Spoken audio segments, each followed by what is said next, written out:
Oh yeah, Diddy got a podcast. You you get into photography, you realize like, yo, I'm good at this. You start getting likes, you start getting attention. You start out with the Delta. What are they called? The sorority deltas. The sororities. Okay, the Yeah. sorority deltas. I don't know if this question will make sense, so help me out here. Mm-hmm. Is there at some point a moment when you realize you have an identity? You know what I mean? Like something that kind of separates you from everybody else. And I'm definitely using this to segue into another topic. Man, that is a good question. I don't want to say I struggle with identifying like what I was in photography, like in the scene, but I kind of consider myself like a chameleon. Like I feel like I could do everything, right? And then I realized like, no, I do have a style. I like popping colors. Like I like Heck yeah, edginess. But at the same time, like I can dabble into like softer images, right?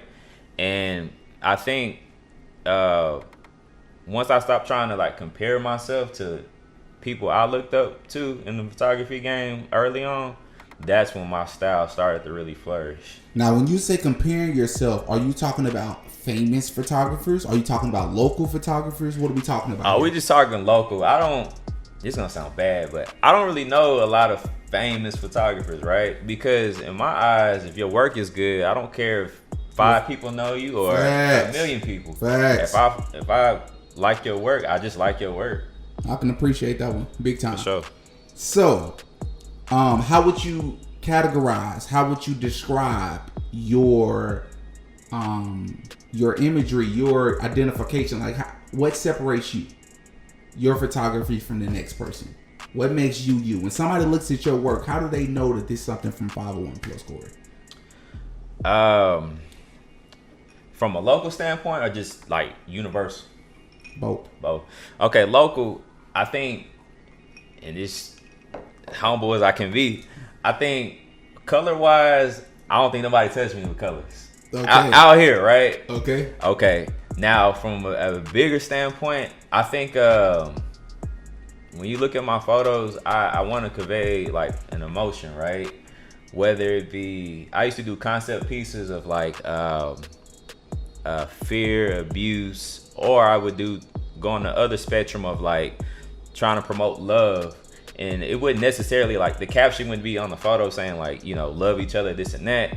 But when you look at a photo, like the very first thing you feel, like, that's what's important to me. And there's no wrong answer in that. But as long as I can invoke something that you're able to like share and just convey with me, then I did my job. How do you do that? How do you do that? Because if somebody wanted to say like, how do you tell your mom? How do you show your mom I love you? I tell my mom I love you. I give her a hug. Uh-huh. How do you show your girl I love you? Like in some cases you tell your girl you love her, but in other cases maybe you buy her a ring, take her out to dinner, or you buy her a necklace or something, take her out to dinner. Right. That's how you showing that I love you. But when you talking about photography, yeah, not counting the captions and what you're saying underneath it, right? How do you convey that? Is that harder said than done?